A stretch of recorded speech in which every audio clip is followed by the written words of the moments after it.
terima kasih ya. Nama saya Adiat Mika ya. Terima kasih Mbak Tri Nurhayati ya atas introduction-nya gitu ya. Jadi ya saya panggilnya biasanya Adiat gitu aja sih.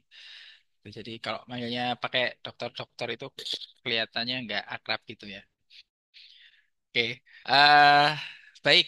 Jadi pada kesempatan kali ini saya juga ingin mengucapkan terima kasih kepada Nano Center Indonesia lewat Mas Miftah Jauhar ya, yang sudah berkenan untuk mengundang saya memberikan berbagi begitu ya sedikit apa yang pernah saya pelajari dan sedang saya pelajari begitu. Semoga nanti membawa manfaat gitu ya. Jadi kalau judulnya inspirasi itu tuh kelihatannya ini apa bebannya besar gitu ya. Jadi ini sharing aja lah ya. Kemudian oh ya ini saya share screen dulu.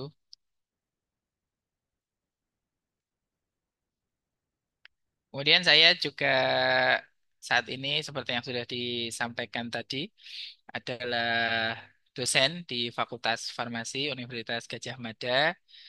Eh, Selain itu saya juga dosen di program studi Magister Teknik Biomed dua Teknik Biomed yang itu ya. Saya dulu engineering di mana di situ kemudian saya mulai untuk pertama kali belajar tentang nanoteknologi di tahun 2010 itu. Kemudian selanjutnya saya mengambil drug delivery system untuk drug targeting di S3-nya gitu ya. Kurang lebih seperti itu. Kemudian selain saya sebagai dosen di Departemen Farmastika, saya juga tergabung di pusat riset gitu namanya DTPM ya, Drug Targeting and Personalized Medicine Research Center gitu di Fakultas Farmasi. Nah, sebagai dosen di fakultas itu ya, kalau hari ini saya kemudian menyampaikan materi terapan, nah itu apa namanya saya jelas kalah gitu ya mungkin sama teman-teman di sini, karena Nano Center Indonesia itu sudah jelas saya tahu gitu ya. Dulu salah satu yang saya pernah ikut di tahun 2010 itu ya ikut seminarnya di UGM itu ya dari Pak Nurul gitu ya. Jadi sejak tahun itu sampai sekarang itu jadi kalau untuk terapan saya jelas nggak berani gitu ya bicara tentang terapan. Sehingga sebagai dosen saya ingin menyampaikan lebih kepada eh, teorinya gitu ya. Bagaimana kemudian teori ini nanti akan dapat kita manfaatkan atau kita aplikasikan untuk diterapkan. Nah, salah satu penerapannya itu adalah untuk drug delivery system atau kalau di bahasa Indonesia kan itu namanya adalah sistem penghantaran obat. Nah, maka yang ingin saya bahas secara bersamaan ya pada sore hari ini adalah dua hal gitu ya. Jadi drug delivery system itu sendiri atau sistem penghantaran obat dan juga nanoteknologi. Jadi penerapan nanoteknologi itu. Meskipun judulnya ini kelihatannya keren gitu ya, tapi yang ingin saya sampaikan adalah bahwa sebenarnya teknologi ini adalah teknologi tepat guna yang sebenarnya bisa dimanfaatkan untuk aplikasi yang sangat luas gitu. Nah, namun meskipun ini itu bisa dimanfaatkan untuk aplikasi yang sangat luas, tapi juga tidak boleh pemanfaatannya itu secara latah gitu. Latah itu gimana? Mungkin kalau untuk teman-teman yang dulu sempat misalnya ikut gitu ya untuk mahasiswa mungkin di S1 gitu ya atau ikut aktivitas lomba gitu ya, lomba-lomba seperti PKM itu tuh selalu kalau menggunakan judul nanoteknologi, nah itu kedengeran 4.0 gitu. Kedengeran 4.0 itu gimana? Itu kedengeran canggih gitu ya. Jadi kalau di farmasi menggunakan istilah nano itu canggih.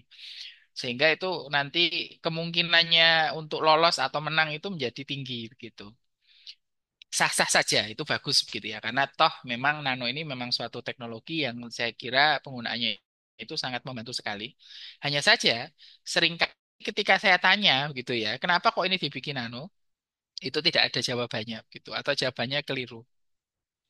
Jadi ya yang penting dinanokan aja gitu. Nah, sebenarnya bukan seperti itu. Jadi nanoteknologi ketika diterapkan ke dalam suatu aplikasi itu juga harus tepat guna tadi ya, tepat guna. Jadi nggak sembarangan dibikin nano gitu ya. Kalau karena nano ini juga meskipun penggunanya luas, kemudian juga sekarang ya saat ini juga relatif terjangkau, relatif murah, tidak kesulitan kita untuk mengembangkan, itu juga tidak kemudian serta-merta harus kita lakukan gitu ya. Kalau nggak ada masalah ya jangan dibikin masalah kira-kira begitu ya. Jadi nggak semua hal itu kemudian harus dicapai dengan nanoteknologi ini. Namun nanoteknologi ini nanti aplikasinya sangat luas sekali.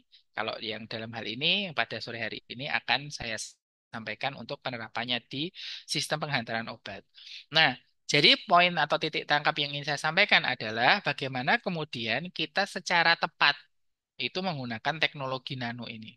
Gitu ya untuk sistem penghantaran obat ya nih ya jadi untuk di farmasi. Nah, seperti judulnya dan seperti fakultasnya saya akan banyak menggunakan istilah-istilah farmasi ya atau farmastik gitu sehingga nanti bagi teman-teman yang mungkin merasa ini apa gitu ya nah itu silahkan boleh ditanyakan begitu ya kalau misalnya tidak familiar itu wajar tapi saya akan mencoba untuk menggunakan istilah-istilah yang umum digunakan sehingga nanti bisa lebih mudah dipahami.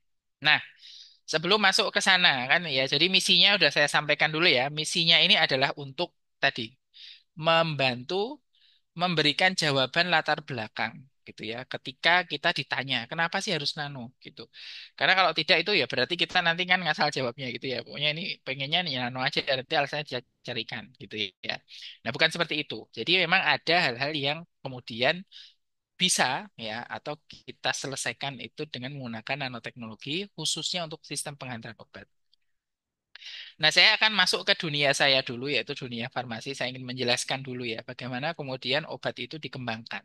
Ya, latar belakang obat itu dikembangkan itu adalah karena ada masalah dan masalahnya itu kalau di dunia farmasi dan kesehatan itu bernama penyakit.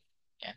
Yang disebut penyakit itu bisa macam-macam ya penyebabnya belum tentu harus kemudian bakteri. Bakteri itu salah satu penyebab penyakit yang kemudian kita sebut namanya infeksi kondisinya gitu ya. Tapi penyakit itu macam-macam ya dari gaya hidup, dari keracunan gitu ya, dari infeksi macam-macam ya. Jadi triggernya itu bisa macam-macam. Yang jelas yang disebut penyakit itu adalah situasi yang tidak normal gitu. Nah, normalnya gimana nih normalnya kalau dalam sistem biologi itu kita sebut sebagai homeostasis. Jadi kondisi wajar, kondisi sehari-hari, regulasi tubuh sehari-hari itu namanya normal. Kalau kemudian regulasinya itu terganggu ya, itu berarti dia abnormal. Nah, kalau abnormal ini disebut sebagai penyakit.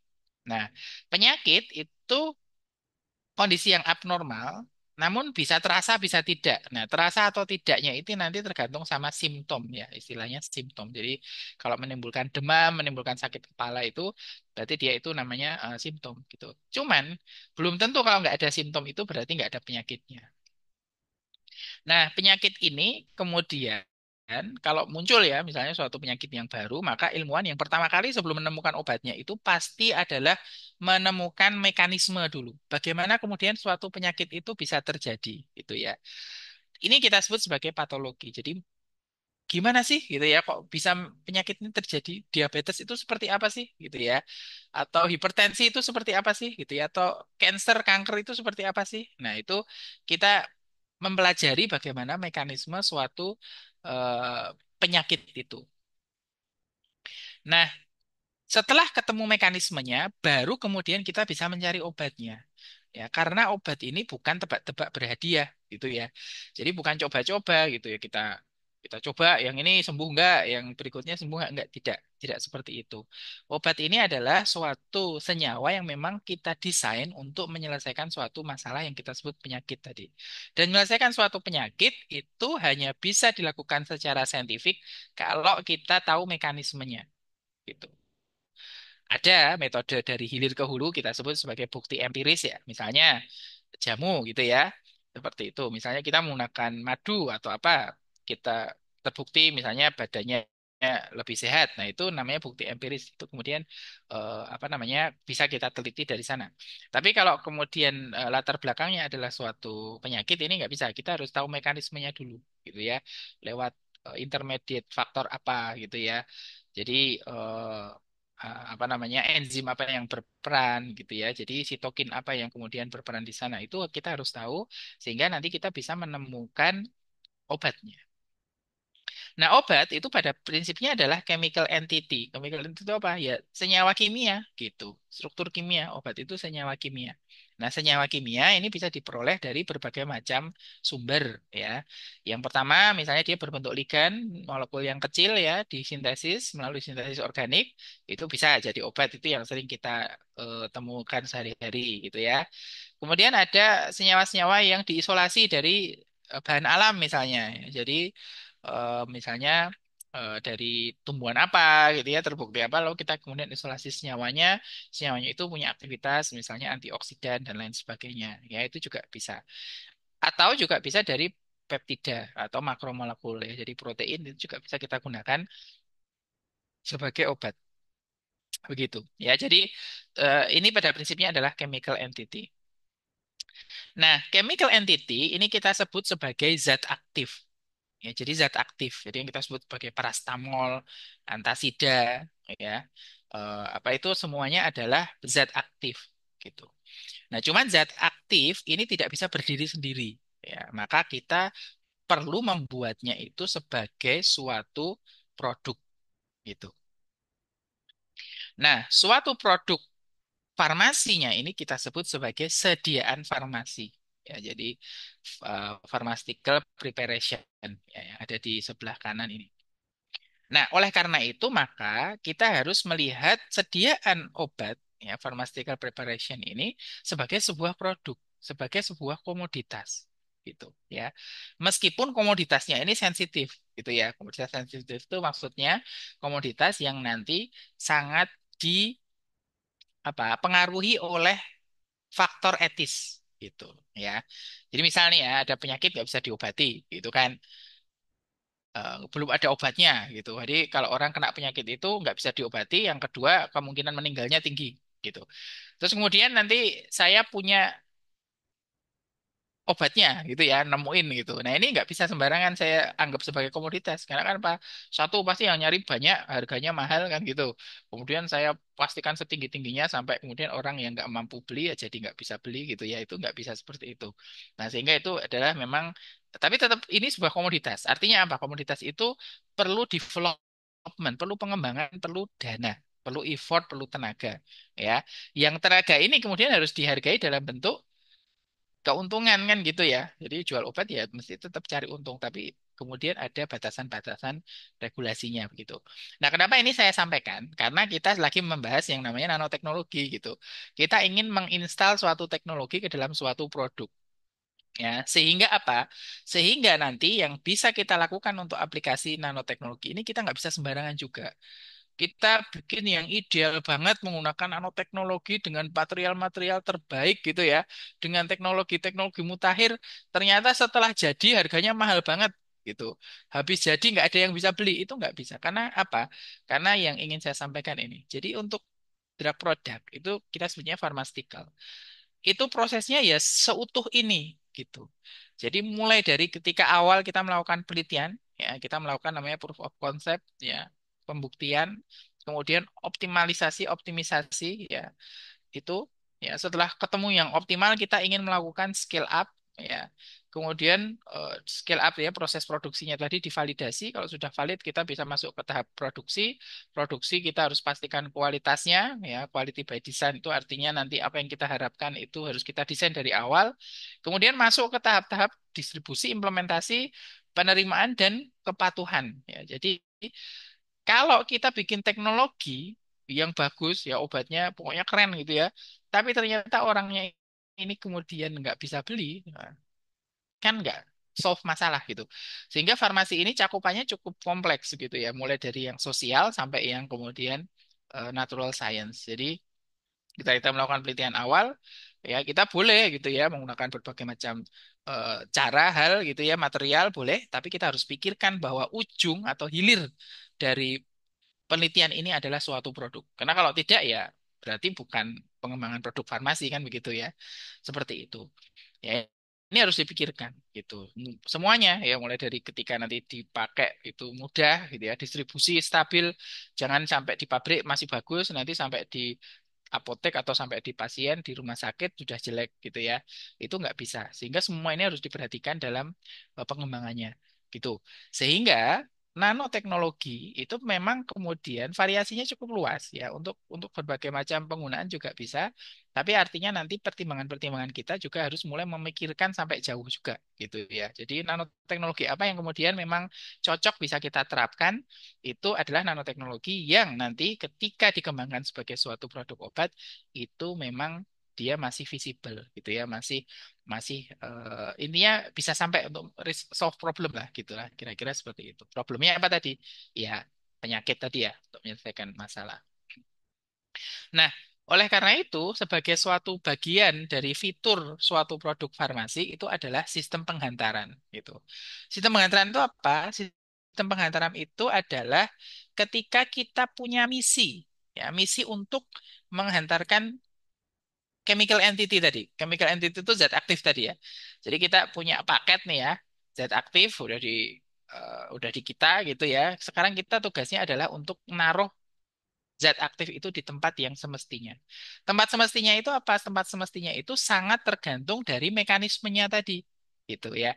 Kalau ingat tadi kan sebelum sebelum chemical entity terbentuk itu kan kita tahu mekanismenya dulu ya. Jadi si senyawa itu kan dibuat berdasar mekanismenya. Nah, mekanisme ini kan terjadinya di dalam tubuh gitu. Di dalam tubuh ini kan bisa di mana saja begitu ya. Mekanismenya di mana mau ngobatin apa gitu ya, di organ apa dan lain sebagainya. Gitu. Nah, jadi pada prinsipnya adalah penghantaran obat itu tugas kita atau misi kita untuk kemudian membawa senyawa obat ini yang nantinya akan bisa sampai ke target aksinya ya atau site of action. Nah, kalau konsep penghantaran obat yang konvensional itu pada prinsipnya adalah yang penting ya garis finishnya itu adalah menyampaikan obat itu di sirkulasi sistemik. Ya, bahasa gampangnya sampai ke darah gitu. Kenapa kok itu gampang gitu ya? Karena apa? Karena darah itu kemana-mana gitu. Darah kita itu kan ngalir ke semua organ gitu ya. Jadi artinya kalau kemudian obat kita itu bisa sampai ke darah, ya maka ya pasti dia akan sampai ke tempat aksinya. Ya itu adalah sistem penghantaran obat yang apa pemahaman ya secara konvensional. Secara konvensional ini bukan kuno ya. Jadi bukan kuno dan bukan salah gitu. Memang betul kalau sampai darah itu ya berarti dia akan sampai ke tempat aksinya gitu. Dan untuk banyak kasus ini nggak masalah gitu ya. Kenapa nggak masalah? Ini kita lihat di sini ya kita punya kurva sumbu X-nya ini adalah waktu, sumbu Y-nya ini adalah konsentrasi atau jumlah obat di dalam darah. Ya, kalau kita lihat ini profilnya itu naik terus turun gitu ya. Naik itu berarti obat itu kemudian sedikit demi sedikit masuk ke dalam darah terakumulasi sampai suatu saat dia turun. Ya, turun ini kenapa? Karena obat ini kemudian menjalani proses metabolisme ya, atau degradasi. Jadi dirusak. Dan ini suatu proses homeostasis. Jadi bagus kalau dirusak gitu ya. Seperti itu. Nah, ini juga menarik ya, kalau kita sedang bekerja dengan tubuh, itu artinya kita sebenarnya nggak boleh kemudian menimbulkan masalah baru bagi tubuh, gitu. Jadi obat itu dirusak dalam tubuh. Nah, kita pengen obat kita stabil, maka sistem metabolisme tubuhnya kita blok. Nah, itu nggak boleh, gitu ya. Nah, itu berarti sama juga bohong. Nanti obat kita stabil di dalam tubuh, tapi kemudian apa namanya metabolisme kita yang jadi bermasalah gitu ya, karena kemudian usaha kita untuk ngeblok tadi. Jadi profil ini biarkan tubuh itu bekerja sebagaimana mestinya gitu ya. Kalau tubuh itu memetabolisme obat ya biarkan bagus-bagus aja gitu. Karena sistem metabolisme itu adalah salah satu sistem yang menyeimbangkan tubuh gitu ya. Jadi kalau nanti ada zat-zat berbahaya dia bisa rusak, degradasi segala apa dan lain sebagainya. Nah, oleh karena itu profilnya itu seperti ini gitu. Nah, yang ingin saya sampaikan dan kita perhatikan bersama adalah dua garis ini, hijau sama merah ini. Jadi ada namanya konsentrasi efektif minimum dan konsentrasi toksik minimum. Ya, konsentrasi efektif minimum ini adalah konsentrasi obat minimal di mana obat itu memberikan efek. Jadi kalau obat itu masuk ke dalam darah masih di bawah MEC, itu berarti belum terasa khasiatnya, manfaatnya, ya, aktivitasnya itu belum terasa. Setelah dia di atas MEC baru kemudian dia bisa terasa, gitu ya. Nah, cuman at some point dia harus berhenti gitu ya. Nggak boleh dia kemudian melewati yang namanya MTC. MTC itu minimum toxic concentration. Jadi konsentrasi ini nggak boleh tercapai, karena kalau tercapai maka dia akan menimbulkan efek racun. ya. Semua senyawa itu punya MEC dan MTC, bahkan air putih gitu ya. Jadi kalau teman-teman minum air putih, ya kebanyakan itu juga akan muncul efek toksiknya, gitu. Mulai dari muntah-muntah dulu, gitu ya. Kemudian nanti eh, apa namanya konsentrasi kadar garamnya itu rendah sekali karena volume cairan yang sangat besar. Kemudian itu akan menimbulkan bisa menimbulkan kematian juga. Jadi jangan sangka, ya jangan salah sangka gitu ya. Air putih aja bisa punya efek toksik. Jadi prinsipnya adalah seperti itu. Oleh karena itu mengapa kalau di farmasi kedokteran kita logonya itu logo ular gitu ya. Logo kalau di farmasi ularnya pakai cangkir itu karena kita bekerja dengan obat itu pada prinsipnya bekerja dengan racun yang kalau kadarnya dosisnya tepat itu bisa menimbulkan efek yang kita inginkan ya. Nah, tugasnya kita di delivery system ya, drug delivery itu adalah untuk memastikan supaya si obat itu berada di tengah-tengahnya hijau sama merah ini. Ya, ini kita sebut sebagai rentang jendela terapi. Itu ya, seperti itu. Di atas hijau, di bawah merah. Kalau sudah sampai oke, gitu. Ya. Nah, ini adalah availability. Konvensionalnya adalah availability di sistemik tadi ya, sampai penting sampai ke darah. Tapi ada kemudian konsep baru, yaitu adalah set of action. Jadi, availability itu tidak cukup hanya ada di dalam darah saja. Gitu. Ada di set of action gitu. Jadi pada prinsipnya kalau misalnya kita ngobatin mata yang infeksi, ya infeksinya ada di permukaan mata.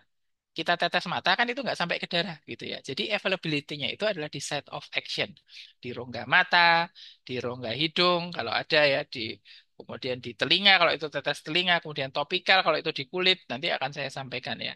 Yang disebut site of action itu seperti apa. Tapi itu. Nah, contohnya kenapa kok harus dipikirkan seperti itu? Kenapa? Nah, ini kita lihat. Kalau tadi di gambar mula-mula, yang pertama itu ini merah di atas, hijaunya di sini. Kita punya namanya jendela terapi. Tapi ternyata ada kasus di mana MTC toksiknya itu justru di bawahnya MEC coba. Gitu. Ini kan eh, apa namanya? Berarti kita nggak punya jendela, jendelanya minus gitu ya. Rentangnya tadi ya minus gitu. Kenapa? Karena MTC-nya itu tercapai lebih dulu. Emang bisa, ada banyak gitu ya bisa itu hanya kita kemudian memang seringnya ya toksik di atas ini di bawah cuman MTC di bawah MEC itu bisa sehingga apa sehingga kalau kita ingin obat itu berefek pasti disertai dengan toksisitas disertai dengan efek racun. Contohnya apa? Contohnya kalau misalnya teman-teman punya teman saudara yang sedang menjalani kemoterapi.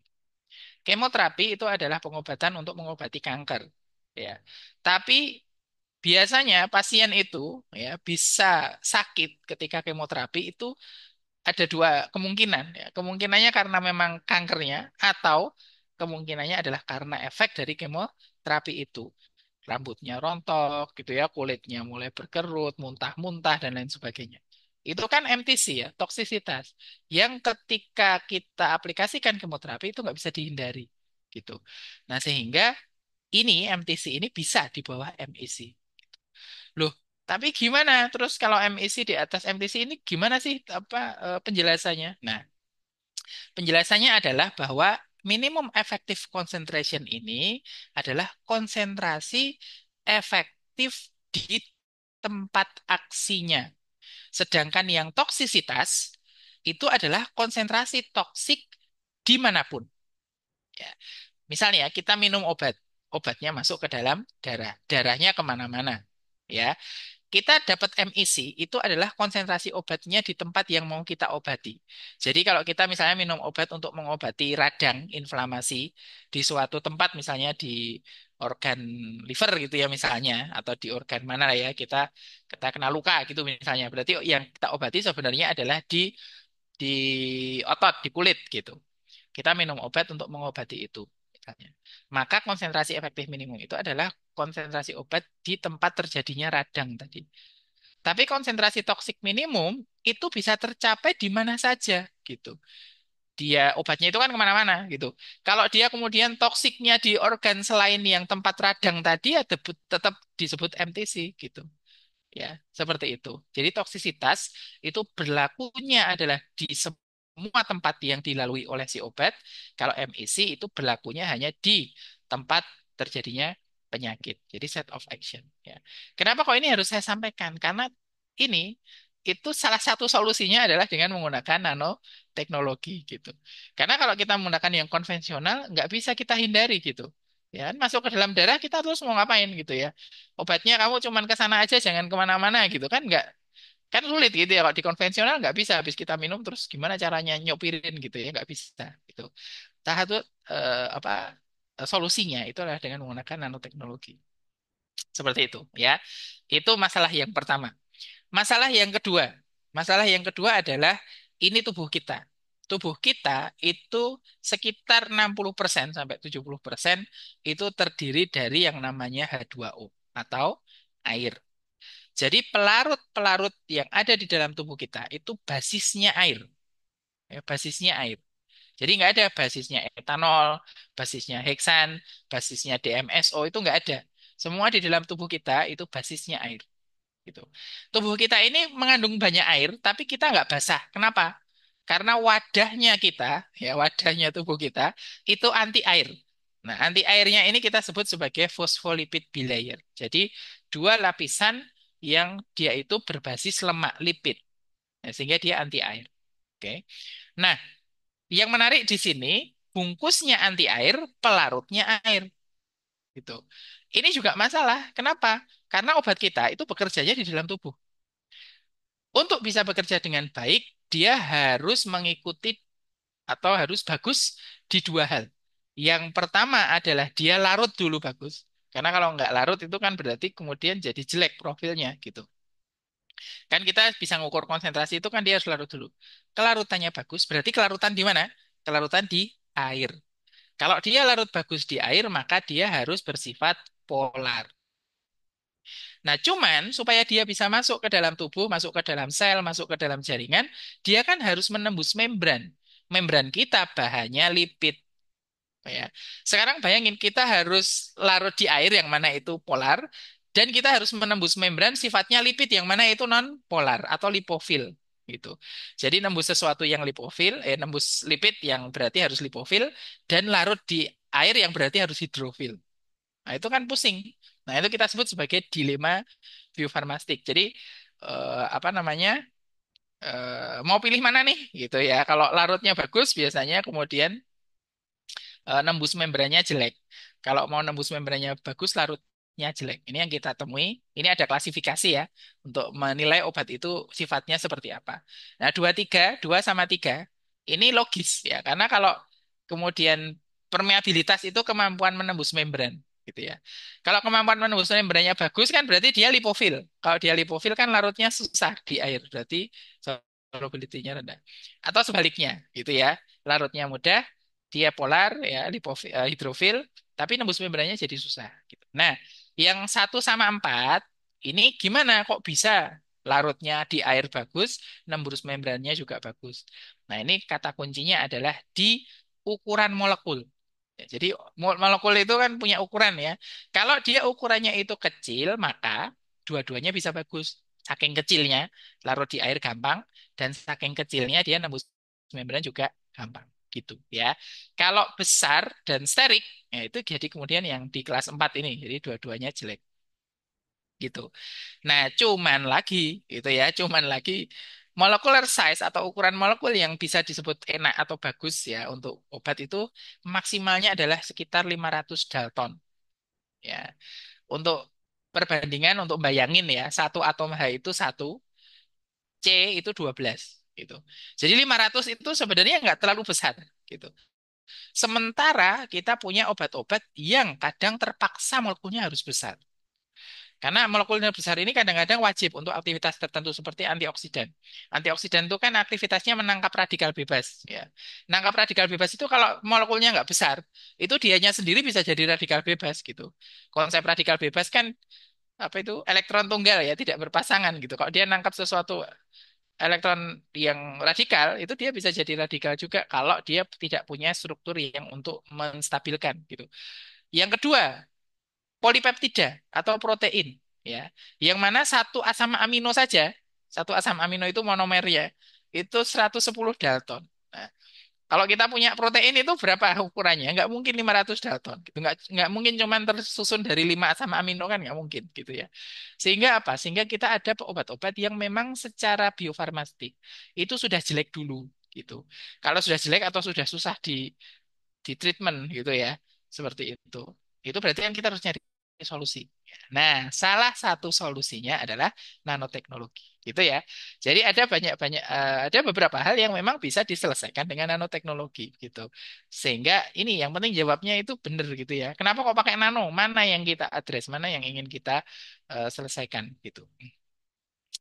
Nah, kalau dulu ya zaman apa namanya dengan menggunakan konsep konvensional itu obat itu yang disebut ideal itu tadi disolusinya atau larutnya bagus, kemudian nembus membrannya bagus gitu. Nah, salah satu ini ya contohnya proses disolusi itu seperti ini. Nah, itu sangat dipengaruhi oleh yang namanya kelarutan. Ya, kelarutan itu yang mana? Ini ya, kelarutan itu ini ya apa dipengaruhi oleh interaksi antara zat terlarut dengan pelarutnya. Jadi, kalau kita punya obat ya, mau larut di dalam suatu pelarut, ini mereka harus cocok interaksinya. Gitu. Interaksi yang cocok atau tidak itu kalau di farmasi kita punya istilah namanya like dissolve like. Jadi like dissolve like itu berarti yang sifatnya mirip itu bisa melarutkan. Nah, miripnya ini dasarnya adalah polaritas tadi. Gitu. Kalau dulu ya, kita punya di farmasi itu dua pelarut universal. Jadi waktu saya masih kuliah dulu, zaman S1, itu diajari pelarut universal tuh ada dua, yang satu air, yang dua adalah etanol. Gitu, etanol. Nah, sehingga zaman dulu itu banyak obat-obat itu menggunakan etanol. Gitu. Nah, masalahnya adalah semakin ke sini etanol ini penggunaannya semakin direstriksi gitu ya. Karena macam-macam kalau kita khususnya di Indonesia itu kita punya regulasi farmasi halal. Nah, itu salah satunya adalah untuk menghindari penggunaan pelarut etanol ini. Nah, ketika itu terjadi semua obat tidak mungkin dipaksa untuk larut ke air gitu ya. Maka kemudian kondisinya jadi tidak ideal. Jadi nggak larut gitu. Seperti itu. Kalau dia nggak larut, yang terjadi apa? Kalau dia nggak larut, ya, jadi ini satu larut dulu. Kalau dia mirip tadi polaritasnya itu dia bisa larut, itu bagus, masalah selesai. Tapi kalau dia nggak larut, maka akan terbentuk yang namanya dispersi.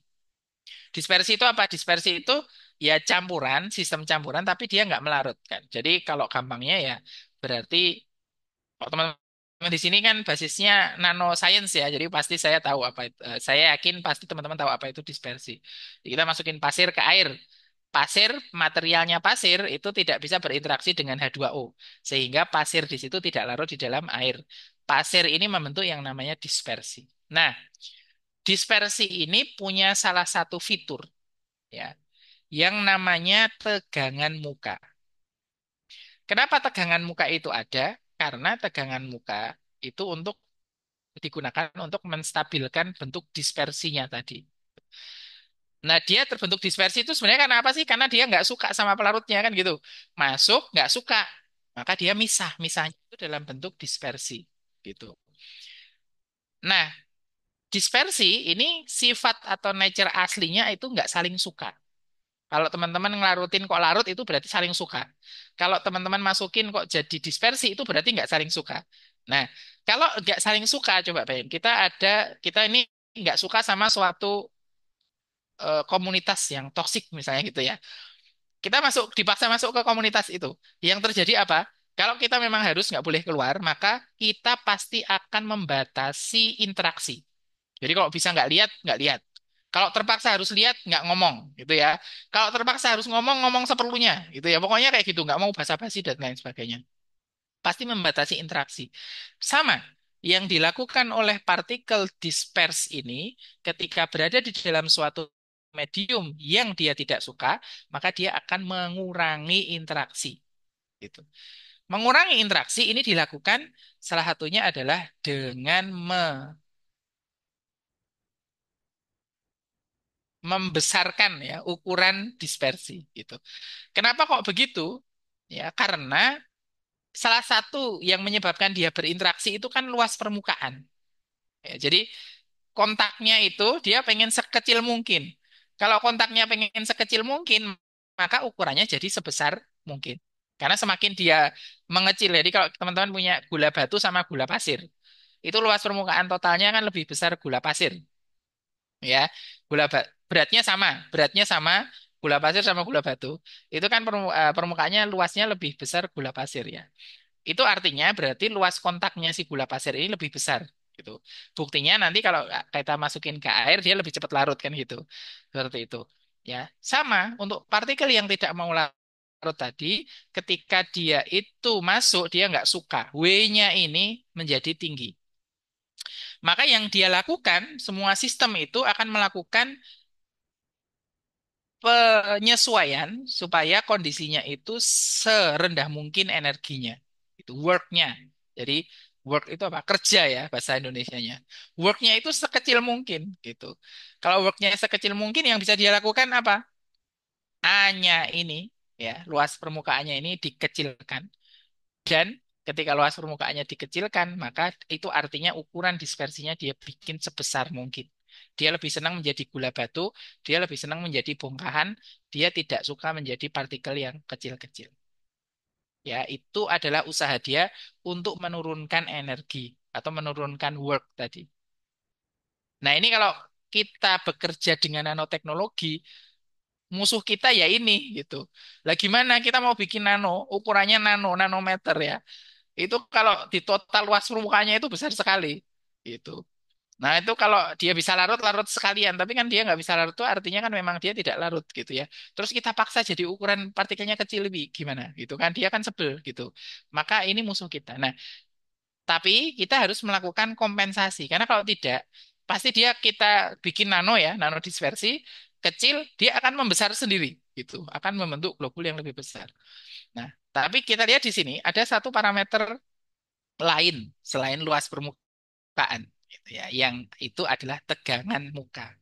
Jadi kompensasi kita kalau kita pengen luas permukaannya ini besar, energinya tetap kecil, yaitu adalah dengan menurunkan tegangan muka.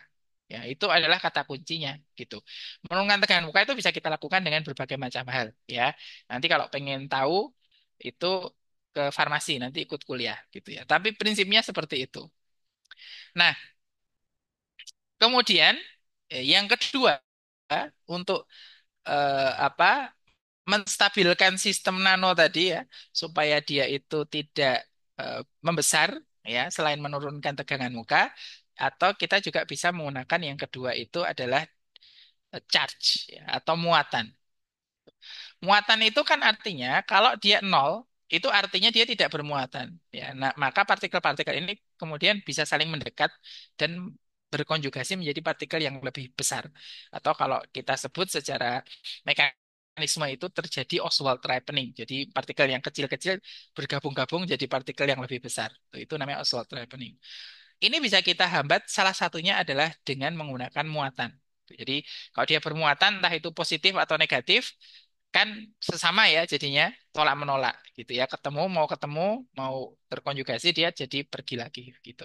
Nah ini salah satu upaya untuk menurunkan muatan sehingga ya kalau kita di farmasi bikin dispersi itu yang bisa kita lakukan salah satunya adalah dengan mengecek namanya zeta potensial atau potensial zeta. Ya. Potensial itu ada dua, potensial nurse dan potensial zeta. Potensial nurse itu adalah potensial atau muatan asli dari partikel itu. Potensial zeta itu adalah muatan suatu partikel ketika dia berada di dalam lingkungan tertentu. Bedanya apa? Beda. Kalau mediumnya beda ya beda. Satu partikel di dalam aqueous dengan partikel di dalam buffer pH tertentu itu akan berbeda zeta potensialnya. Meskipun partikel itu sama. Ya, karena apa? Karena mediumnya itu berbeda muatan. Ya, jadi muatannya ini nanti akan memasking dari permukaan si partikel itu menjadikan dia punya potensial yang berbeda. Ya, dan ini harus kita perhatikan. Kemudian yang berikutnya adalah tentang permeabilitas. Permeabilitas itu kemampuan untuk menembus suatu membran. Ya, tadi kalau tadi kita bahas kemampuan untuk larut gitu ya. Oke, tapi nggak semua harus larut. Kalau nggak larut gimana? Nah, itu bikin dispersi dispersi stabilnya tadi sudah saya sampaikan. Yang berikutnya adalah kemampuan untuk menembus membran. Kemampuan untuk menembus membran ini salah satunya itu, nah ini langsung aja ya to the point, itu dipengaruhi dengan ukuran dari molekul atau partikel. Jadi kalau dia itu di bawah itu kan berarti kalau dia semakin besar itu berarti semakin nggak bagus untuk permeabilitas. Ya, jadi entah molekul entah partikel kalau semakin besar itu semakin susah nembusnya. Itu logika aja gampang gitu ya. Seperti itu. Nah, cuman masalahnya kan kemudian lu terus gimana gitu? Kalau untuk partikel-partikel yang besar gimana? Kalau kita punya obat-obat yang ukurannya besar gimana? Nah, untungnya ini prinsip dari rumus ini itu adalah hanya berlaku untuk difusi pasif. Sedangkan membran kita itu nggak cuman simple, nggak cuman fosfolipid bilayer, tapi dia ter apa terintegrasi dengan sistem yang lain gitu. Jadi yang pertama yang jelas ada protein-protein yang membentuk reseptor, membentuk kanal gitu ya. Yang ini bisa menjadi transporter. Ya, transporter itu apa? Transporter itu adalah pintu masuk molekul untuk tertransport secara aktif. Ya, jadi yang pertama adalah difusi pasif. Ini yang kemudian dia harus lipofil tadi atau ukurannya kecil tadi itu pasif. Kalau yang enggak itu berarti aktif. Nah, kita masih bisa mengusahakan supaya obat ini tertransport secara aktif. Nah, mengusahakan tertransport secara aktif ini kan nggak bisa kita serahkan ke molekulnya itu gitu. Kamu masuk lewat sana, terserah gimana caranya kan nggak bisa gitu. Ini harus kita desain gitu ya. Nah, kita desain supaya kemudian dia bisa masuk melalui transport aktif. Gitu. Jadi misalnya itu hanya pintu untuk militer gitu ya. Kemudian molekul kita ini kita bikin kasih seragam militer supaya dia bisa masuk ke pintunya itu gitu. Jadi seperti itu. Nah, ketika kita mendesain suatu sistem yang kompleks, itu pasti dia bukan sistem yang larut. Dia pasti sistem dispersi. Dan sistem dispersi yang stabil dan bagus untuk digunakan sebagai penghantaran obat, itu harus berukuran nano. Kayak gitu. Ya, karena apa? Karena kalau enggak, misalnya di dalam darah ya, itu kalau ukurannya besar-besar itu bahaya. Itu bisa menyumbat pembuluh darah ya, dan lain sebagainya. Jadi nano ini di sini menjadi penting ya. Jadi desain kita itu boleh kompleks, tapi ukurannya tetap kecil gitu ya. Seperti itu. Nah, kemudian untuk setelah kita membayangkan ya obat itu harus masuk ke dalam tubuh, maka kita harus tahu apa yang dialami oleh obat itu gitu ya. Jadi obat itu di dalam tubuh ngapain aja gitu. Nah, yang jelas obat itu akan berinteraksi gitu ya. Obat itu akan berinteraksi dengan lingkungannya. Jadi kalau sistemik ini nih, ya, jadi kita harus tahu dia mengalami apa saja, terabsorpsi, terus kemudian terdistribusi, dia termetabolisme sama liver, terus dibuang melalui ginjal dan lain sebagainya gitu. Ya, yang pulmonary ini yang apa dihirup gitu ya melalui saluran nafas. Dia akan masuk masuk ke percabangan bronkus, bronchiolus, alveolus dan lain sebagainya. Kita harus tahu struktur dari si organ itu dan bagaimana kemudian obat itu kerja. Jadi dia ada gaya awal. Ketika ketemu percabangan dia akan bertabrakan ya, bertabrakan energi kinetiknya berkurang lalu kemudian dia bisa berhenti. Kalau udah berhenti berarti dia reset di situ. Nah, yang mempengaruhi apa? Si partikel itu bisa masuk dalam apa hanya bisa di atas gitu ya. Ada macam-macam ya jelas ini kecepatan awalnya, tapi yang ini yang diperhatikan lihat ada ukuran partikel. Ukuran partikel, kemudian bentuk dari partikelnya itu apakah sferis, apakah amorf dan lain sebagainya dan densitasnya ya. Jadi apa kepekatan dari si partikel itu. Nah, di sini ada ukuran sama bentuk partikel. Nah, maka di sini nanoteknologi juga berperan. Gitu ya. Jadi penerapan nanoteknologi salah satunya adalah di seperti ini. Karena nanoteknologi itu apa namanya? Ya aplikasinya itu harus jelas, masalahnya harus jelas apa yang ingin kita selesaikan. Ya, kulit. Nah, kita organ sesimpel kulit saja. Ya, kalau paru-paru oke lah, ya organ dalam gitu ya. Kemudian sistemik oke lah, kan seluruh tubuh. Kulit saja ini kita harus hati-hati. Karena apa? Karena site of action-nya ketika kita memberikan obat di kulit itu ada berbagai macam lapisan. Di atas banget itu namanya permukaan. Itu seperti kalau teman-teman pakai sunblock. Sunblock itu bekerjanya di mana? Di atas permukaan kulit gitu. Sunblock itu nggak boleh masuk gitu. Kalau masuk malah bahaya gitu ya. Karena apa tugasnya? Menyaring UV kan gitu. Jadi sunblock itu di atas. Ada lapisan epidermis, lapisan kulit yang paling atas pertama ini. Ada di bawahnya dermis sampai hipodermis. Kalau masih ditembus lagi, itu nanti dia ketemu sama pembuluh darah yang kalau sampai ke situ berarti sama saja dengan sistemik gitu. Jadi kalau obat itu kita taruh di atas sini, itu ada 4 kemungkinan. Apakah dia bekerja di permukaan, di sini, di tengah, atau di pembuluh darah gitu. Nah, salah satu yang bisa menyebabkan dia ada di mana, yaitu ya nanonya itu tadi partikel. Kalau kita misalnya bikin partikel ya ukurannya berapa, materialnya apa, itu kemudian juga berpengaruh. Gitu ya. Jadi artinya penerapan nanoteknologi ini harus jelas. Jelasnya salah satunya adalah dengan kita tahu benar ya tempat aksinya tadi. Ya, jadi nggak boleh kemudian sembarangan diterapkan gitu. Belum lagi nih ya, saya tambah pusing gitu. Kalau kita masuk ke dalam tubuh ya, itu kita punya konsep kompartementasi. Kompartementasi itu apa namanya?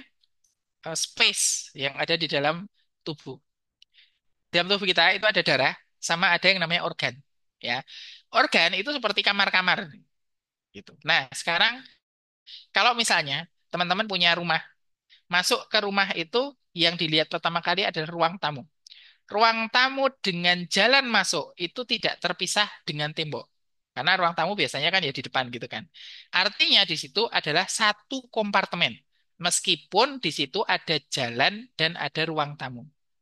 Ya, dua fungsi beda kan. Di ruang tamu itu juga sebagai jalan untuk masuk ke dapur misalnya kan berarti itu jalan. Tapi karena nggak dipisahin tembok, berarti itu satu kompartemen.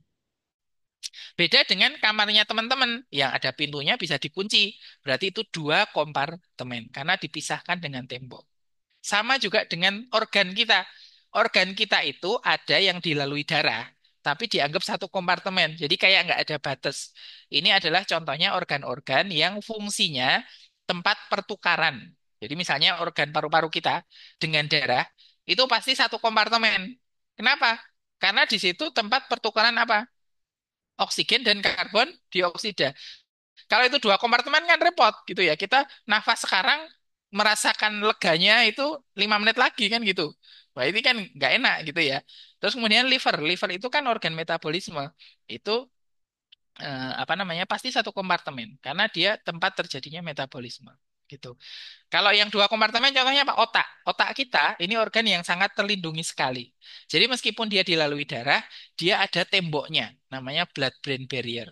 Ya, ini menjadikan otak ini secara biasa ya itu dalam kondisi normal itu dua kompartemen. Jadi obat masuk ke darah itu belum tentu bisa masuk ke otak. Gitu. Ini kompartementasi. Itu ya. Nah, kenapa ini saya sampaikan? Karena desain nano kita ini bisa menyebabkan yang awalnya dua kompartemen jadi satu kompartemen gitu. Ya, jadi ini harus harus tahu gitu ya, seperti itu. Sehingga salah satu aplikasi nano di drug delivery system adalah terkait dengan kompartementasi ini. Jadi silakan milih alasan yang mana ya, saya kasih tahu semua tapi memang harus itu gitu. Nah, untuk nanoteknologi ini pada prinsipnya adalah dia sistem dispersi yang spesial. Ya, spesial itu gimana? Spesial itu kalau menurut FDA, BPOM-nya Amerika, gitu ya, itu dia mungkin bisa meningkatkan efikasi, tapi hati-hati bahwa dia juga mungkin bisa meningkatkan toksisitas. Sehingga nano ini benar-benar secara desain itu harus kita pikirkan baik-baik gitu. Ya, apakah ranahnya itu nanti ada di sediaannya supaya sediaannya itu misalnya dispersinya stabil atau ranahnya itu pada ketika dia sudah masuk ke dalam tubuh. Kalau ranahnya nano ini masuk ke dalam tubuh, maka kita harus hati-hati karena selain efikasinya dia bisa meningkat, toksisitasnya juga bisa meningkat. Nah, nanopartikel itu secara mudahnya itu kan kalau dulu kita punya istilah sebenarnya dispersi koloidal. Jadi sebelum kita banyak dengar istilah nano, nano, nano gitu ya, itu sebenarnya dulu waktu saya kecil juga udah diajari gitu. Maksudnya kecil itu ya SMP, SMA gitu ya. Itu udah diajari ada namanya koloid. Ya, koloid itu apa? Koloid itu adalah dispersi submikron. Jadi ukurannya adalah di bawah 1 mikrometer. Di bawah submikron ini menyebabkan dia punya namanya colloidal properties. Jadi colloidal properties itu kan ada gerak Brown, efek Tyndall gitu ya kan dulu sering sering dengar ya seperti itu. Nah, sebenarnya colloid ini ya itu adalah sistem nanopartikel gitu. Nah, yang menarik dari nanopartikel ini sebenarnya kalau sering saya tanya gitu ya, apa sih istimewanya nanopartikel karena dia berukuran kecil? Itu keliru. Nanopartikel itu kelebihannya dia bukan dari ukurannya yang paling kecil. Kenapa? Karena kalau kita berbicara ukuran yang kecil, itu kita berarti paling bagus ukuran molekuler. Ya, molekuler itu apa nih di bawahnya ini? Nih, gitu. Ya kan? Lah gula kita masukin ke air larut itu udah lebih kecil daripada nano gitu. Jadi kalau kita bilang nano itu bagus ya apa bisa membantu ya atau teknologi tingkat tinggi karena dia itu berukuran kecil itu keliru. Semua zat yang larut itu lebih kecil daripada nano. Nah, nano ini adalah sistem dispersi di mana ukurannya itu menimbulkan sifat-sifat yang khas gitu. Nah, salah satu sifat yang khas itu adalah salah satunya gerak Brown gitu. Gerak Brown itu apa sih sebenarnya gerak zigzag gitu ya. Jadi kalau kita punya dispersi ya ada partikel berada di dalam suatu lingkungan medium itu kan dia akan karena dia partikel ya, dia punya berat, karena dia punya massa maka dia akan ditarik oleh gravitasi. Beda sama misalnya larutan. Jadi kalau kita berhasil melarutkan garam atau gula di dalam air larut, itu kan dia nggak mengendap lagi. Kenapa? Padahal kan dia juga punya berat kan molekulnya. Ya. Tapi karena beratnya itu sangat kecil dibandingkan dengan interaksinya. Jadi gula kita masukin ke air, interaksinya dengan air itu bagus sekali. Sehingga gravitasi sebenarnya ada, tapi nggak bisa narik dia. Ya, jadi gaya tarik menariknya dengan pelarutnya itu jauh lebih besar daripada gaya gravitasi itu sendiri. Nah, uniknya kalau si nano, ini gravitasinya masih kerasa sebenarnya. Karena dia kan dispersi kan.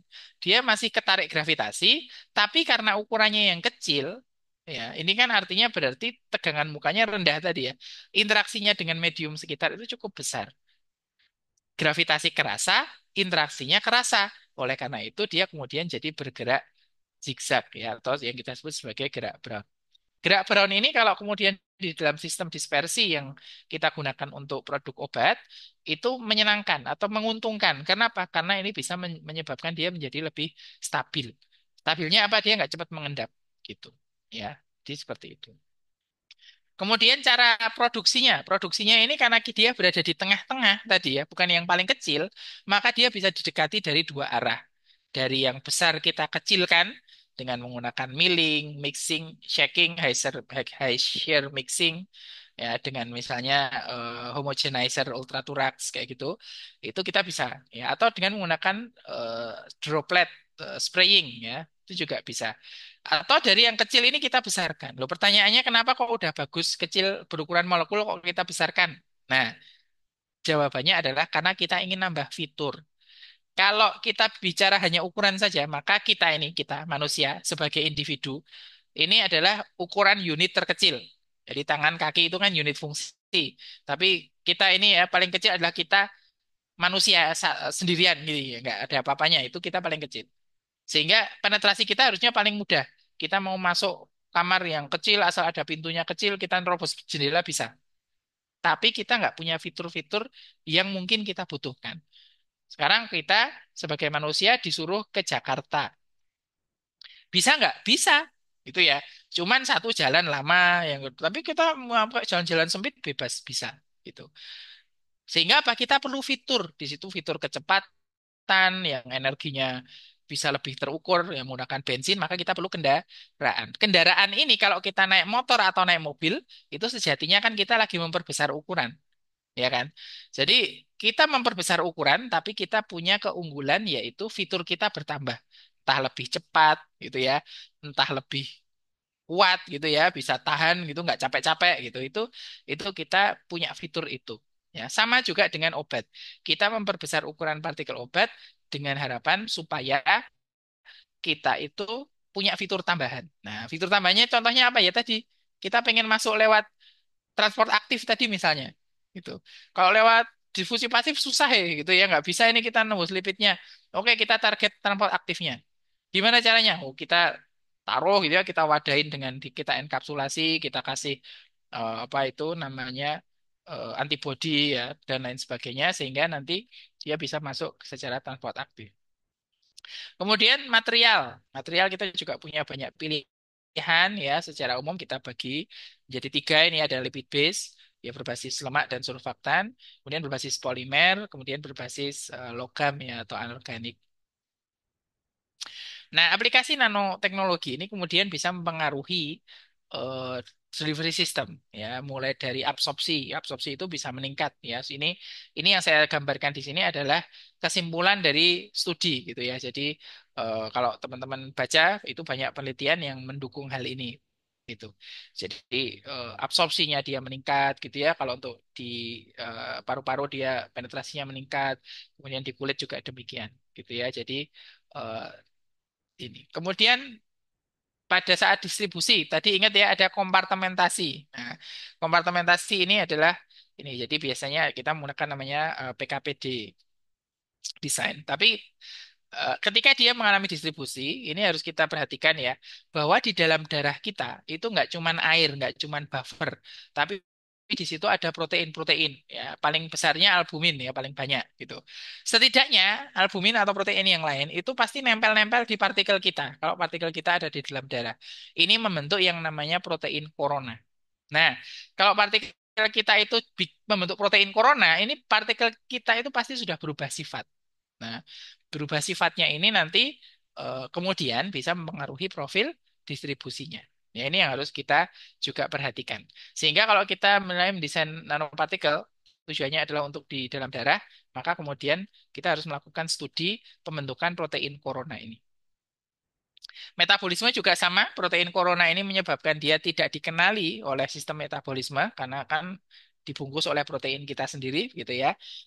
Tapi juga bisa dia apa namanya kemudian justru metabolisme lebih besar ya. Jadi variasi ini yang kemudian menjadi mengkhawatirkan ya, maka kemudian kita bisa menggunakan stabilizer. Stabilizer itu membuat struktur nano kita itu lebih rigid, lebih jelas gitu ya, lebih nggak berubah-ubah karena adanya protein corona. Salah satunya adalah dengan menggunakan poli-poli ini. Jadi di permukaannya kita kasih PEG. Kemudian dari sisi ukuran dan muatan.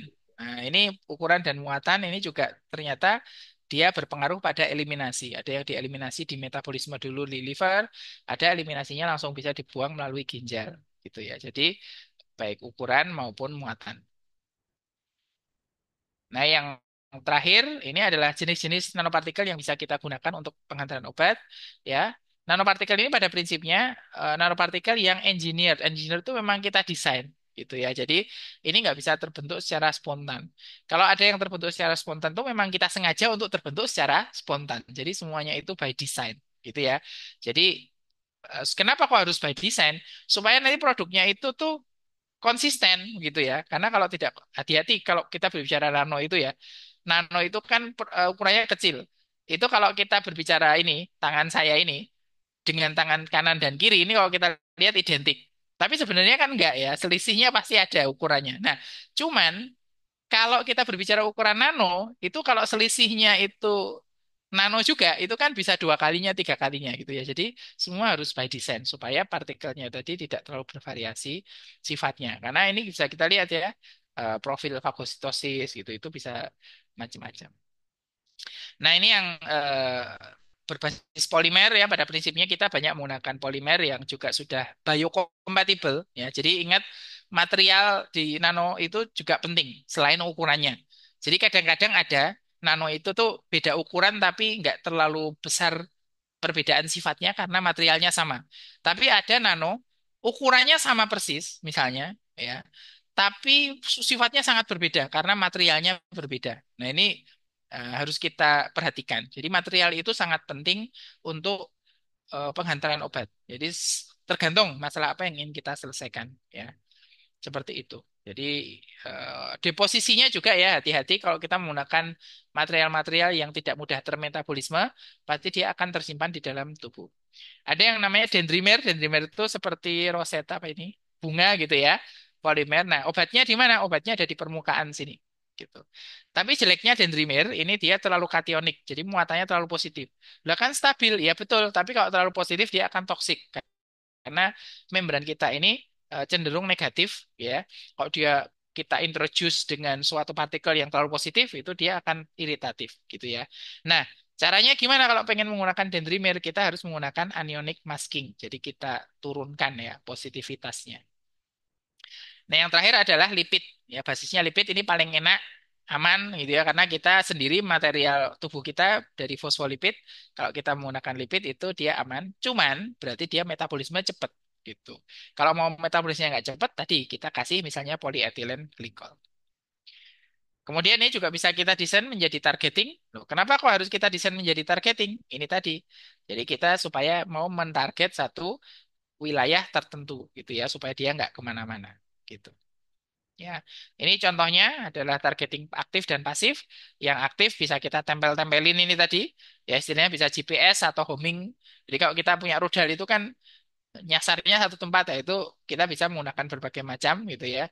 Bisa teman-teman pelajari lagi yang kalau detail kalau memang berminat. Atau pasif. Ya, pasif di sini contohnya ini targeting dari sel-sel kanker. Sel kanker itu dia punya kelemahan karena dia itu makannya banyak. Jadi sel kanker itu makannya banyak. Maka dia bikin saluran itu yang banyak. Saluran pembuluh darah itu banyak. Tapi karena dia harus bikin saluran yang banyak, kualitasnya jelek gitu. Karena kualitas pembuluh darah di sekitar sel kanker itu jelek, maka kalau kita introduce dengan nano, itu dia akan lebih banyak reside di situ karena jalannya jelek gitu ya, bolong-bolong gitu kan. Nanti nanonya akan masuk ke situ. Tapi kalau di pembuluh-pembuluh darah yang sehat, kualitasnya bagus, nanonya nggak mudah keluar gitu ya di situ. Jadi ini adalah pasif targeting. Jadi nggak sengaja gitu loh ya, nggak sengaja untuk mentarget sel kanker. Nah, ini salah satu contoh yang saya kira kalau pas lagi banyak waktu nanti kita bisa. Tapi ini contohnya ya kalau kita mendesain vaksin, nanonya mau seperti apa gitu ya. Ini kita nggak perlu targeting. Kenapa? Karena vaksin itu tugasnya untuk pencegahan. Jadi meskipun ini vaksin untuk kanker, kankernya belum terjadi. Maka kita tidak perlu targeting di sana. Tapi yang perlu kita pastikan adalah vaksin ini introduce-nya lama. Gitu. Maka kemudian kita tambahkan senyawa-senyawa atau desain yang bisa stabil, tidak cepat termetabolisme.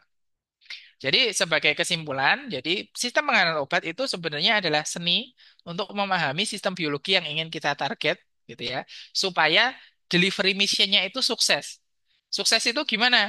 Ya sama dengan ini apa pos gitu ya.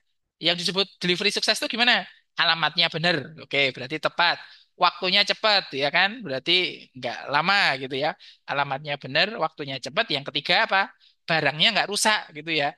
Alamatnya benar, waktunya cepat, ternyata dibuka rusak gitu kan? Itu juga gagal. Jadi tiga itu delivery mission obat itu yang pertama obatnya targetnya tepat, yang kedua waktunya itu cepat gitu ya, sesuai dengan kebutuhan. Yang ketiga, molekulnya itu tetap stabil sampai ke tempat tujuan.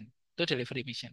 Yang kedua, nanoteknologi pada sistem pengenalan obat itu apa namanya berperan gitu ya dari ketika dia dalam bentuk sediaan teman-teman punya emulsi gitu ya teman-teman punya dispersi yang bentuknya sirup kayak gitu itu bisa atau juga ketika di dalam tubuh dan yang ketiga ada tiga faktor penting yang mempengaruhi dari nanopartikel untuk sistem pengenalan obat yang pertama adalah ukuran partikelnya yang kedua adalah materialnya, jadi ukuran partikel penting, yang kedua materialnya penting, dan yang ketiga interaksinya dengan sistem biologis. Ya, salah satunya misalnya muatannya tadi ya, itu juga penting.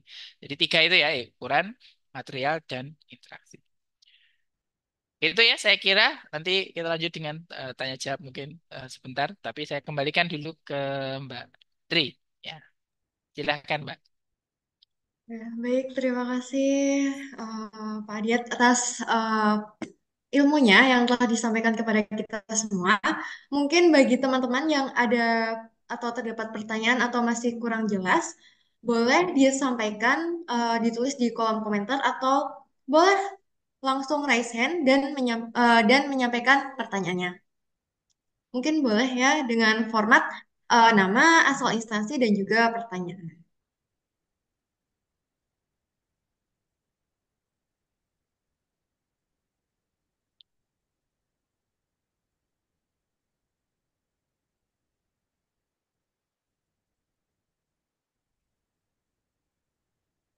Oh, mungkin boleh ya teman-teman ditulis dan juga eh, mungkin sambil menunggu pertanyaan, jadi webinar ini dapat juga teman-teman semua atau Bapak Ibu dan juga rekan-rekan dapat mendapatkan sertifikat, tetapi harus mengisi link absensi yang terdapat pada layar.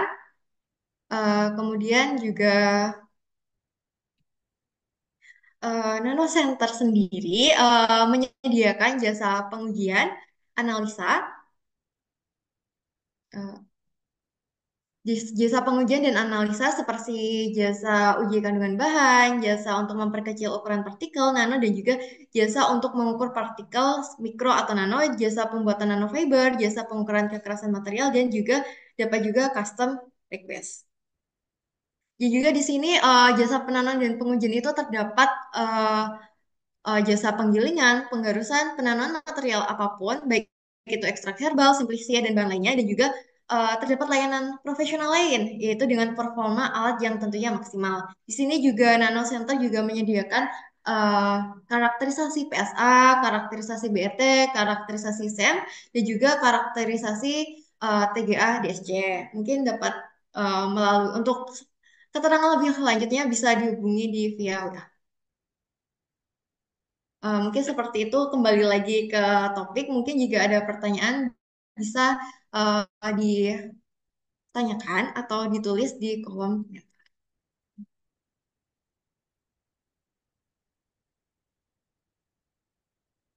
Mungkin oke, nanti untuk link absensi akan diinfokan di kolom chat. Oke, mungkin jika belum ada dari saya sendiri ya Pak, selaku peneliti di Nano Center sendiri. Oh, sudah ada.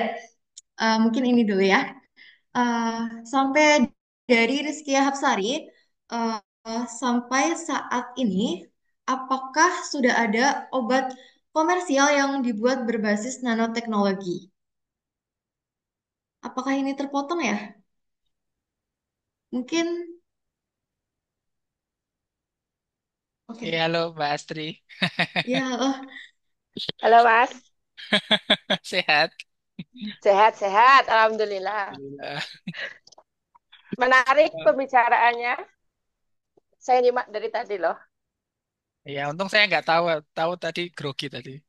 Didengerin Mbak Astri. Jogono ta. Iya. Oke, monggo-monggo. Enggak ya, sekarang sebenarnya udah banyak ya. Cuman kalau kita di Indonesia itu memang masih menghindari penggunaan istilah-istilah itu. Jadi karena belum well regulated sama BPOM, jadi kalau di luar saya kira juga udah banyak. Di tempat kita juga sebenarnya kan ini bukan teknologi yang mulu-mulu ya. Kalau targeting itu lain cerita. Tapi kalau untuk nanodispersi itu sebenarnya banyak yang sudah bisa membuat. Cuman itu tadi ketika kita misalnya bikin emulsi dibanding dengan nano emulsi itu, meskipun nano emulsi itu ya emulsi gitu ya, tapi kalau kita daftarkan sebagai nano emulsi itu akan jadi lain cerita gitu. Jadi biasanya kemudian apa ketika diregistrasi itu biasanya dalam istilah-istilah umum gitu ya. Jadi menggunakan nama dispersinya gitu, baik itu emulsi gitu ya atau dulu ada yang namanya micronize segala macam itu kalau berhubungan dengan itu biasanya memang dihindari gitu ya seperti itu tapi bukan nggak ada cuman biasanya tidak eksplisit disampaikan gitu tapi kenapa apa namanya ini juga tetap boleh lolos karena yang jadi poin sebenarnya bukan itunya tapi secara keamanan sudah bisa diterima ya misalnya uji klinis untuk keamanannya sudah ada dan hasilnya baik gitu ya, itu biasanya juga nggak ada masalah gitu. Tapi penggunaan istilahnya ini yang biasanya dihindari gitu. Jadi BPOM belum punya regulasi yang pasti ya untuk obat-obatan nanoteknologi gitu. Sepengalaman saya ya, pengalamannya masih sedikit, tapi pernah nyoba gitu ya diskusi dan ini dan mencoba untuk attempt mendaftarkan gitu ya, itu memang apapun yang kita terapkan itu BPOM nggak masalah, tapi biasanya itu memang dihindari. Jadi nunggu gitu ya. Nah, masalahnya kalau di FDA sendiri itu yang biasanya kita jadikan apa patokan itu ya. Itu mereka juga regulasinya ketat gitu. Kalau mau ditiru regulasinya boleh, tapi mungkin nggak punya piranti atau mungkin nggak punya unit untuk melakukan itu tadi apa namanya pengujian gitu ya misalnya dan data-data misalnya data apa yang dibutuhkan gitu. Kalau kita hanya misalnya penghantaran yang konvensional untuk obat-obat yang sifatnya mitu atau kopi gitu ya. Itu kan cukup misalnya dengan uji BABE gitu ya. Gitu uji BAB-nya tercapai gitu ya. Terus kemudian didaftarkan sudah aman gitu. Tapi kalau begitu ada istilah itu kan nanti kemudian pengujiannya itu ya itu harus kompleks dan kadang-kadang BPOM sendiri juga nggak tahu ini yang diminta apa kan kita kan kadang tanya mintanya data apa saja gitu. Nah, nanti tanya balik gitu ya. Ya, punyanya apa kan gitu. Itu jadi malah jadi ribet gitu kira-kira. Sementara kan aplikasi itu kan banyak sekali itu. Jadi biasanya memang daripada ribet itu dihindari gitu.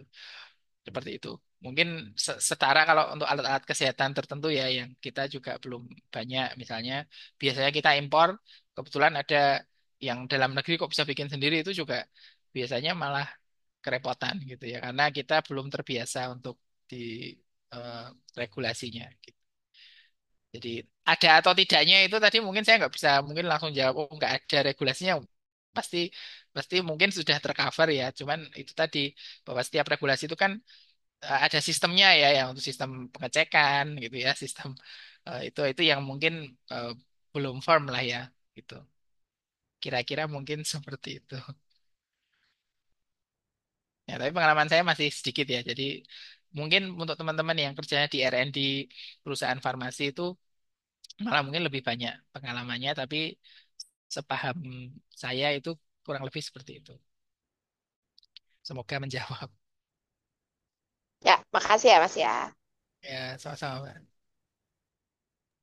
Eh, Mungkin menarik sekali ya materi hari sore hari ini karena banyak sekali pertanyaan, tapi mengingat terbatasnya waktu kita hari ini, mungkin kita pilih hanya sampai 5 pertanyaan, ya Pak ya. Ya, Mungkin, silakan, Manut, Mbak oh, Moderator. oke.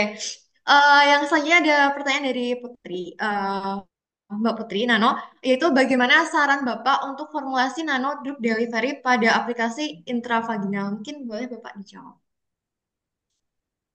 Ya, jadi intravaginal itu sama dengan secara umum ya, intravaginal itu mirip masalahnya dengan ini backgroundnya apa? Kalau sudah bisa pakai istilah intravaginal berarti udah familiar ya dengan istilah-istilah kefarmasian. Jadi itu masalahnya sama dengan misalnya bukal sublingual, masalahnya juga sama dengan apa namanya eh intrarektal ya seperti suppositor ya. Jadi di sana itu challenge-nya adalah satu ketersediaan medium pelarut atau pendispersi itu terbatas.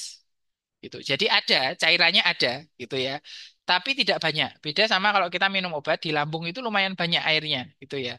Itu medium pendispersi atau pelarutnya itu berlimpah. Kalau selain itu ya seperti intravaginal ini terbatas itu satu. Yang kedua penggunaannya nggak bisa lama-lama gitu ya karena dia nggak nyaman. Padahal kalau kita lihat ya kalau cairannya terbatas itu transport massanya itu menjadi kesulitan gitu ya karena salah satu driving force transport massa itu kan perbedaan konsentrasi ya, seperti itu. Jadi satu itu waktunya terbatas. Yang ketiga itu luas permukaan membran absorpsinya itu juga terbatas gitu.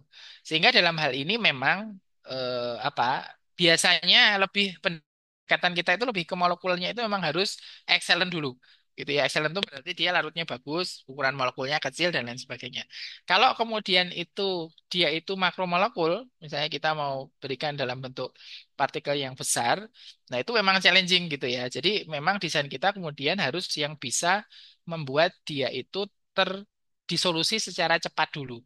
Jadi kunci pertamanya itu adalah terdisolusi cepat. Jadi nanonya itu fungsinya adalah lebih untuk mendukung supaya disolusinya cepat gitu.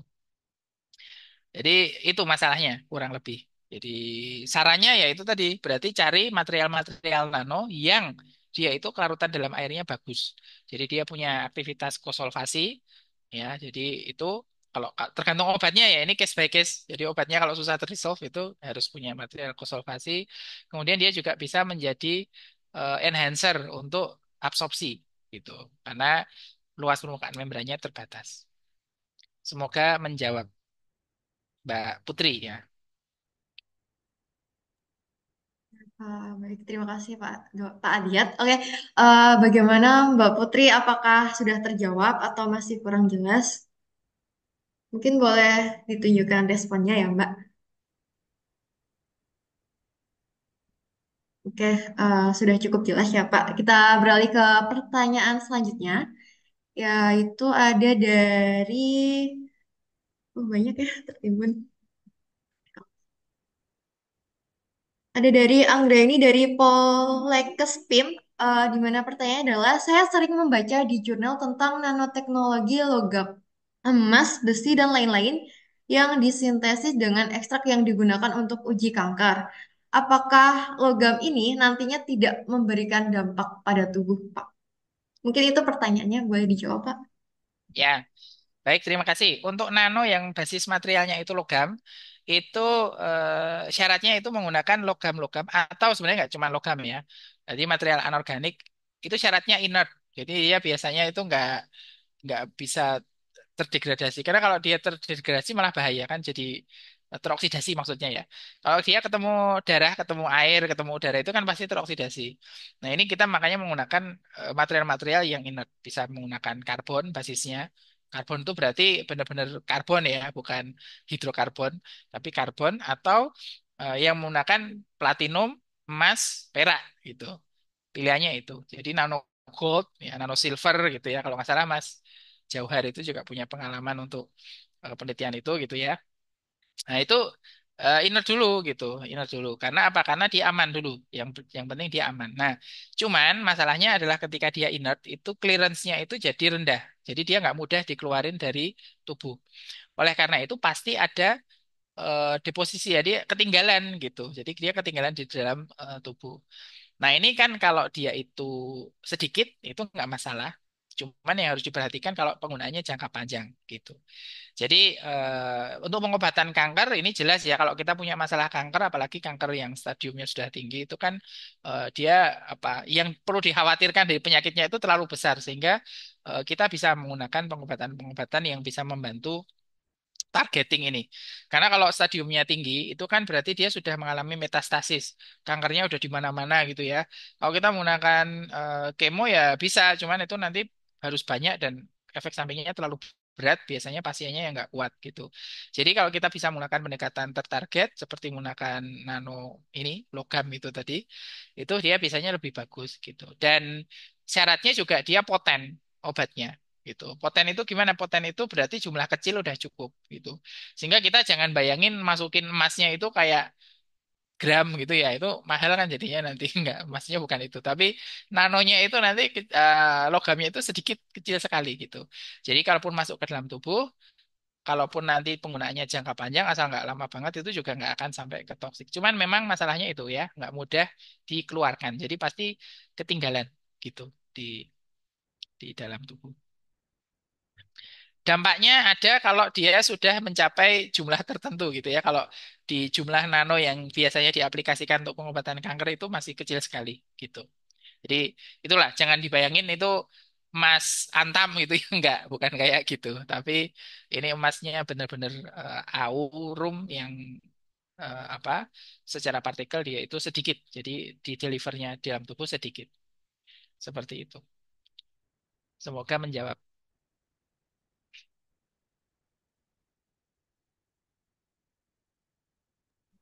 Oke, baik. Terima kasih Pak Diat atas jawabannya. Responnya, oke, sudah mencerahkan jawabannya ya, Mbak Anggra ini. Mungkin kita beralih ke pertanyaan selanjutnya. Di mana ini menarik ya. Ada peserta PIMNAS dari Amelia Normofida dari UNY mau bertanya terkait acuan ukuran nano, apakah itu ada standarnya? Di mana kemarin saya membuat riset nano kapsul untuk penyakit bakteri pada akar tanaman cabai yang ukurannya masih besar sekitar 584 nanometer. Sempat ditanyakan saat PIMNAS kemarin, acuan dari kami itu ukuran 10 sampai 1000 nanometer. Nah, apakah ini ada acuannya ya, Pak? Mungkin boleh dijawab. Ya, oke baik terima kasih.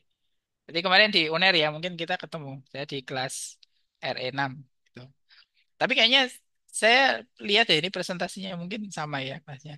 Nah, sebenarnya ukuran nano itu ya sama seperti saya ketika menyampaikan tadi. Sebenarnya ukuran kendaraan ideal itu yang mana? Sepeda motor, mobil, bis, atau pesawat gitu. Nggak ada yang benar dan nggak ada yang salah gitu. Yang penting adalah justifikasi gitu. Kenapa kok kita memilih pesawat, nggak milih sepeda motor kan gitu. Nah itu kan tergantung ya kan. Kalau saya dari sini, dari UGM ya ke rumah naik pesawat itu nggak rasional.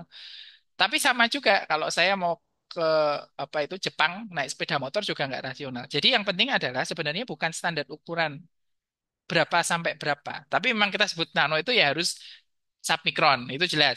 Di atas 1000 itu udah bukan nano lagi ya, itu jelas. Jadi rentang kita adalah submikron. Cuman memang dalam setiap aplikasi itu ada standarnya sendiri. Kalau tadi yang pertanyaan sebelumnya nano gold itu nggak bisa terlalu besar gitu. Jadi pasti ukurannya 1 sampai 10. Lebih dari itu nggak make sense gitu ya. Karena nano gold itu cara desainnya itu di permukaannya dia gitu. Jadi dia harus semakin kecil semakin bagus. Tapi kalau misalnya ini Mbak Amelia ini menggunakan apa ini nano kapsul. Nah, nano kapsul seperti apa? Isinya apa? Loadingnya seperti apa? Gitu ya, sebanyak apa? Itu sangat berpengaruh materialnya. Sehingga nanti kalau menjawab pertanyaan seperti ini, itu satu yang pertama adalah kita tidak bisa punya standar untuk semua kasus. Yang kedua, yang penting dijelaskan justifikasinya. Kenapa 584 nanometer ini menjadi bisa diterima? Kenapa nggak 200 aja? Gitu. Itu adalah justifikasinya. Kalau memang sistem kita itu cukup kompleks, kita punya hak untuk memakai rentang ini. Gitu. Tapi kalau kita pakai sistem yang seharusnya nggak kompleks, kayak Dendrimer tadi, kayak Nanogold tadi, itu kalau saya bikin 500, itu diketawain gitu. Loh, kamu ngapain desainnya udah jelas ya, strukturnya udah jelas, kok bisa sampai 500? Kayak gitu. Nah ini nggak boleh, berarti maksimalnya ada gitu ya, pasti di bawah 100, jadi di puluhan kayak gitu. Tapi bikin nanostruktur berbasis polimer lah. Polimernya sendiri aja itu kan apa itu molekulnya besar gitu ya. Jadi kalau kita bikin matriks berbasis polimer jelas nggak mungkin di bawah 10 gitu ya. Jadi beda kasus per kasus gitu. Dan yang harus diingat adalah semakin besar ukuran kita harus mengorbankan banyak fitur istimewanya. Semakin kecil ingat ya pada banyak hal untuk terutama kalau apa materi saya hari ini kan untuk penggunaan farmasi ya. Semakin kecil pasti dia akan semakin baik.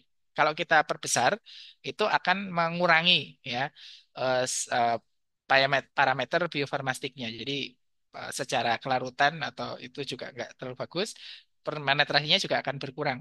Maka ini harus kita harus kita kompromikan dengan hal positif yang kita peroleh gitu. Seperti itu. Ya kalau ini tadi penyakit infeksi ya berarti ya. Kalau infeksi ya berarti kemampuannya dia untuk ini ya, tergantung tergantung dia membunuh bakterinya itu mekanismenya seperti apa, gitu kan? Apakah untuk menghambat pertumbuhan biofilmnya atau untuk mengurai biofilmnya atau untuk menghambat apa namanya uptake nutrisi oleh si bakteri itu kan ada banyak hal ya. Nah ini semua harus bisa dijustifikasi. Jadi standarnya jawaban singkatnya nggak ada untuk semua kasus, tapi yang penting adalah justifikasinya, gitu. Semoga menjawab. Kalau jawabnya 10 sampai 1000 ini juga nggak terlalu ini ya. Maksudnya ya itu ya kayak gitu gitu. Jadi mungkin baiknya yang penting justifikasinya aja. Gitu. Jadi kasih saya ukuran segini adalah karena kita ada apa itu material ini kita gabung jadi satu dan itu nggak mungkin kecil gitu ya seperti itu. Tapi kalau misalnya kita ngomongin nano untuk penggunaan lain selain farmasi untuk coating misalnya ya coating coating itu cat itu kan juga menggunakan teknologi nano ya seperti itu. Nah tujuannya coating teknologi nano itu apa? Untuk mencegah droplet air itu masuk supaya nggak tumbuh jamur kan gitu. Nah, maka itu ukurannya harus kecil sekali gitu. Jadi ya kalau pakai itu dia standarnya 1 sampai 5 misalnya gitu. Ya, nano. Kayak kayak sempit sekali. Tapi memang lah kan coating satu jenis material kayak gitu. Seperti itu ya kira-kira. Semoga menjawab.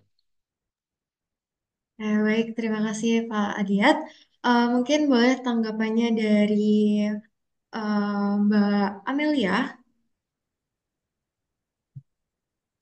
Oke, Baik, terima kasih Bapak atas jawabannya. Oke, mungkin lanjut ya Pak. Sekaligus ini merupakan pertanyaan terakhir dari Mbak atau Ibu ini. Mbak Dwi, umum, di mana pertanyaan adalah, tadi sempat disampaikan bahwa secara tidak sengaja nanoteknologi itu bisa menjadi treatment cancer ya. Karena pembuluh darahnya yang semacam bolong-bolong. Nah, apakah di Indonesia sendiri sudah menerapkan nanoteknologi ini dalam treatment cancer? Mohon penjelasannya, diterapkan pas saat treatment cancer, apa jika memang sudah diterapkan? Terima kasih. Mungkin mohon jawabannya, Bapak, Ya, baik. dari Mbak Untuk Dwi. ya, nggak baik. Jadi treatment kita sekarang masih menggunakan banyaknya itu menggunakan kemoterapi. Terus cara targetingnya itu adalah dengan atau apa ya, justifikasi untuk eh, kankernya itu masih dilakukan oleh dokter dengan pendosisan. Jadi nanti dokter yang akan menilai dari hasil image-nya gitu ya, keparahannya ada stadium berapa, lalu kemudian progresivitasnya. Jadi ada stadium, ada progresivitas. Itu nanti yang menentukan adalah dokternya.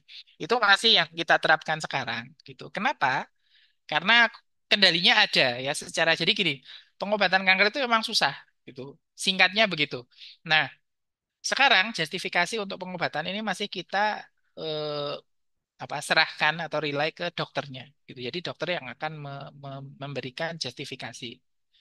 Nah, sedangkan untuk pengguna aplikasi teknologi nano untuk kanker ini penelitiannya sudah banyak gitu. Tapi kenapa nggak banyak yang bisa sampai ke klinis? Itu lebih karena variasinya. Jadi deviasinya antar individu itu terlalu besar.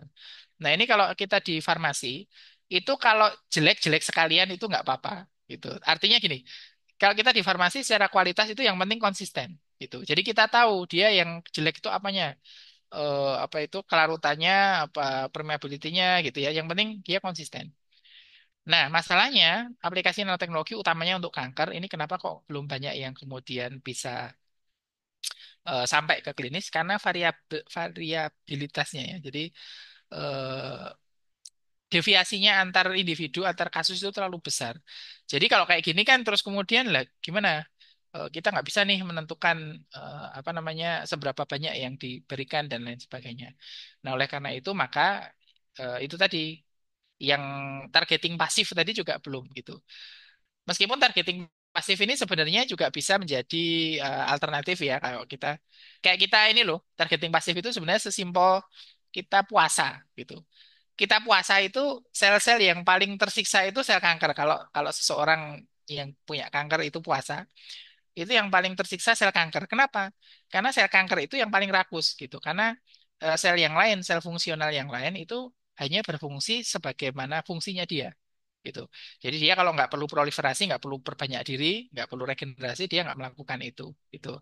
Tapi kalau dia perlu regenerasi, dia melakukan itu. Jadi sesuai dengan fungsinya. Nah, sel kanker ini nggak, dia itu memperbanyak diri, nggak disuruh-suruh gitu ya. Pokoknya dia itu terus gitu. Nah, oleh karena itu kalau kemudian kita menghambat uptake gula misalnya, ini yang pertama kali merasakan efeknya adalah sel kanker. Nah, ini kan maksudnya targeting ya. Targeting tapi pasif. Nah, ini sama juga dengan tadi nano itu. Sejauh yang saya tahu ini belum diterapkan jawaban singkatnya begitu.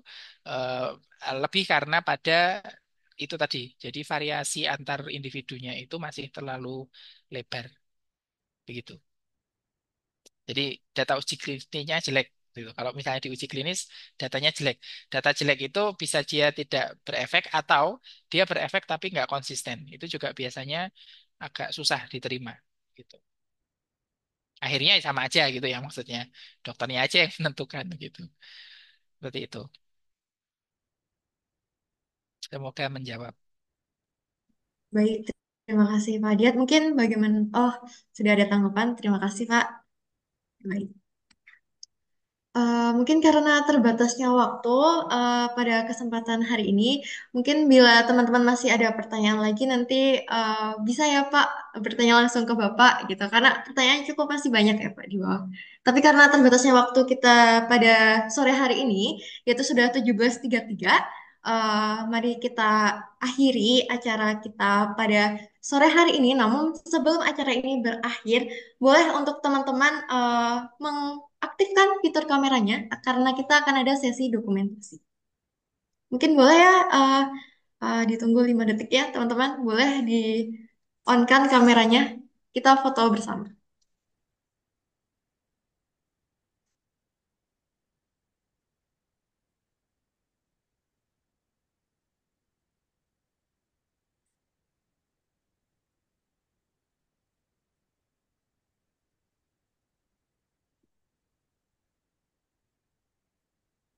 Oke.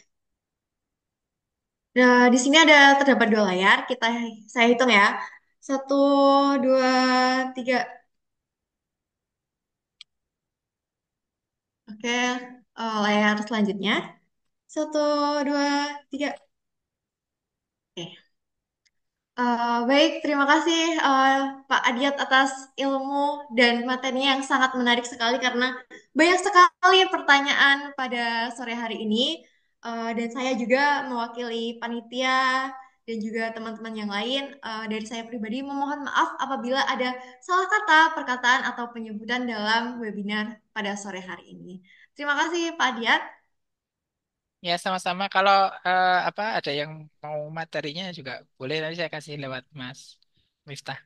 Oke, boleh Bapak nanti boleh lewat Mas Miftah untuk di-share di grup Nantox. Oke, baik. Terima kasih.